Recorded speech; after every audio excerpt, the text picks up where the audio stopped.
En un país decente, senador Petro, se habrían hecho muchísimas cosas, algunas de las cuales tendrían que ver con usted. Pero yo no voy a hacer referencia a eso porque no me interesa un debate menor. Lo que me interesa es un debate grande sobre lo que tiene que ser la seguridad de los colombianos. Lo que me interesa es un debate integral sobre lo que debe ser la Policía Nacional.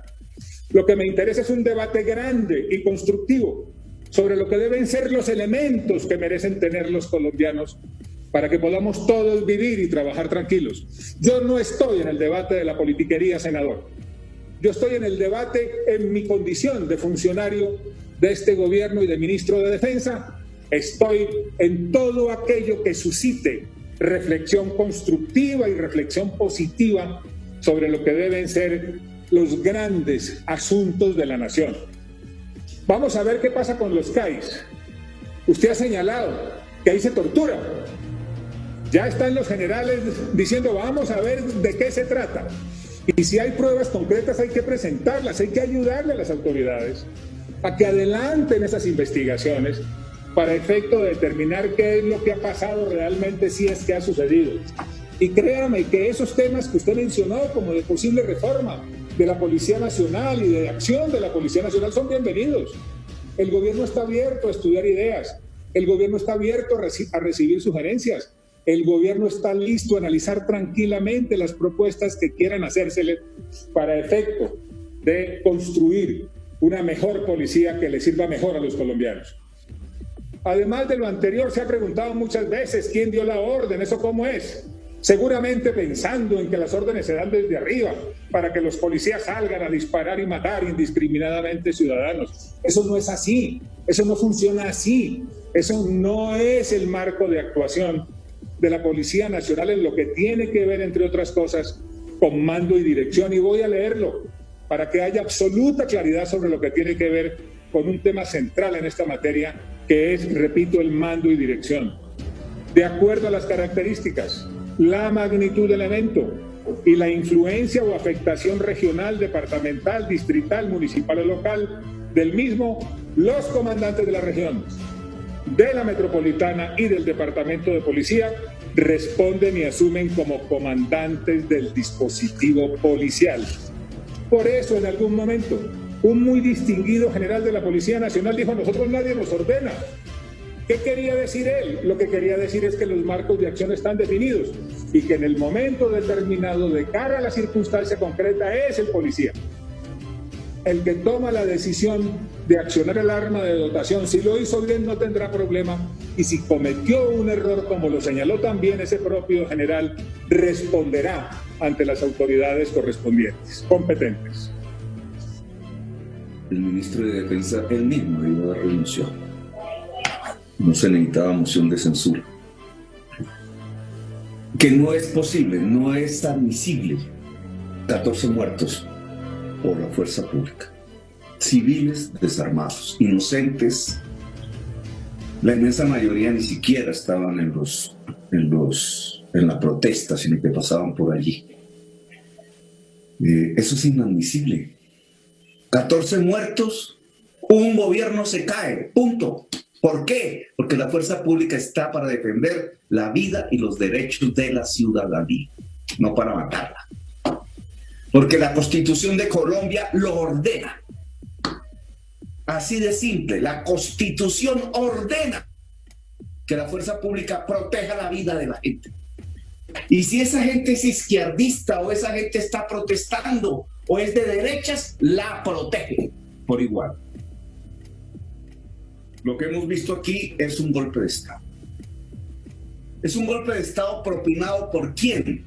Por una base policial sediciosa en torno a la alcaldía de Bogotá. No le hicieron caso, no obedecieron al mando constitucional de la policía en Bogotá. Tengo mis distancias con la alcaldesa, pero la Constitución es la Constitución. Y si rompieron la Constitución, lo que hay es sedición. Sedición con asesinato sistemático de civiles, con un acto omisivo del ministro de Defensa. Por lo cual, el ministro de Defensa es responsable políticamente aquí y en Cafarnaúm. Si esto es una democracia. Porque si esto es una dictadura, pues no lo cuentan. En los discursos que hemos escuchado la mayoría de congresistas hasta este momento, les importa más los ladrillos y los vidrios que las vidas humanas. El fetichismo se llama eso, cuando las cosas son más importantes y ocultan lo que ocurra con la vida humana. Fetichistas. Porque incluso tendríamos que creer en la teoría, por ejemplo, que la gente que salió indignada en Bogotá a protestar contra el asesinato de Jorge Eliezer Gaitán el 9 de abril de 1948 eran terroristas y los culpables del asesinato de Gaitán. Más o menos esa es la argumentación que se nos presenta hoy. Que el asesino de Gaitán fue la gente que salió a protestar por su asesinato. ¿Sí? Entonces no puede haber indignación. Ese sentimiento no ocurre cuando ven cómo gente que está al servicio del Estado, pagada por los impuestos, asesina a un abogado. No ocurrió lo mismo en los Estados Unidos. No ocurre lo mismo en Europa cuando un hecho de eso se presenta. No ocurre en cualquier parte que exista humanidad, porque la indignación es de la humanidad. Se es humano cuando se tiene esa capacidad de indignarse ante la injusticia. Cuando un ser humano, como muchos de los que hay en el Congreso, no se indigna por la injusticia, es que ha perdido su humanidad. Es lo que uno empieza a ver durante todos estos procesos políticos y militares incluso. Indignación, señores, de una juventud. Les voy a comentar por qué. Miren, primer antecedente histórico, mucho antes que muchos de nosotros naciéramos. Colombia hubo una policía que le llamaron Chulavita. Arrasó por estar al servicio de un gobierno conservador, en ese momento un conservatismo viciado e influenciado por el fascismo europeo, el franquismo. Arrasó, quemó pueblos, descuartizó, generó masacres, desplazó forzadamente, un genocidio, 300,000 colombianos. ¿Cómo se hizo la paz en ese momento entre liberales y conservadores, nuestros abuelos? Reformando a la policía. La policía que hoy tenemos es el fruto de la reforma de una policía que quemó el país, que hizo arder el país, que generó un genocidio. No eran los únicos responsables, obviamente. Los policías del chulavismo eran dirigidos por políticos. Antecedente que hoy tenemos que tener en cuenta. Si queremos hablar de paz, hoy es evidente que tenemos que reformar la policía. ¿Y por qué? Porque esa indignación de esa juventud que yo no llamo vándalos ni terroristas. Los jóvenes, indignación que entre otras cosas se torna violenta, en primerísimo lugar, por este Congreso de la República. ¿Es que acaso el Congreso de la República no es el que debe tramitar el debate de manera racional? Los debates y los conflictos sociales de la sociedad misma. No, un Congreso escondido, de pacotilla, virtual, de remedo, arrinconado, sin ejercer su función. Pues cuando un Congreso así se silencia, la sociedad se toma el espacio del debate por su propia mano. Y claro, que unos alcaldes que habían prohibido las manifestaciones, como si no estuvieran escritas en la Constitución, con la excusa de la pandemia. Y una pandemia que ha ocasionado una crisis que no se puede negar. Hay hambre en Colombia. Hambre. Y eso es la gasolina de la indignación. Si usted reprime la manifestación pacífica, Continúe, senador Gustavo Petro. Si solo hay SMAT para la manifestación pacífica y no hay Congreso, ¿qué es lo que viene? Si no es la violencia. Eso es lo que estamos viendo en las calles, que la gente, la olla de presión se está expresando violentamente. Permítanme continuar. El CAI y la olla en el barrio. ¿Por qué los CAIs?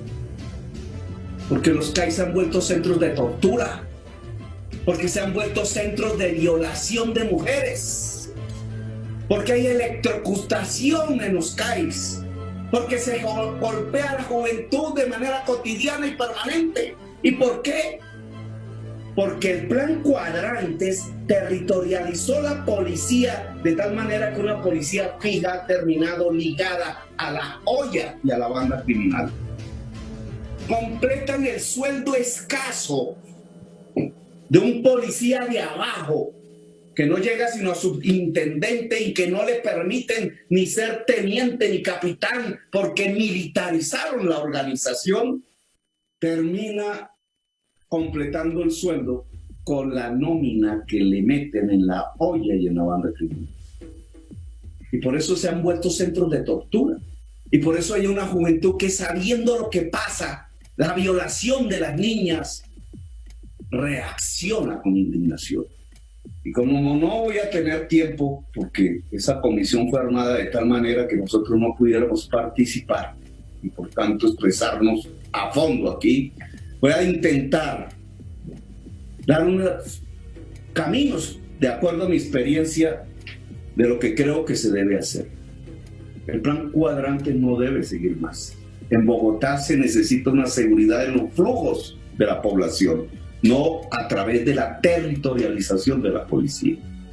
La visión militar de la policía no debe seguir más. En ningún país democrático la policía es militar, es civil, y por tanto al ser civil debe ser controlable por la justicia ordinaria y por la ciudadanía. Y eso es lo que haría que un policía de base pueda acceder a cualquier rango de la policía hasta ser general. Y eso es lo que haría que un policía pudiera tener carrera policial cimentada sobre la honorabilidad al servicio de la ciudadanía.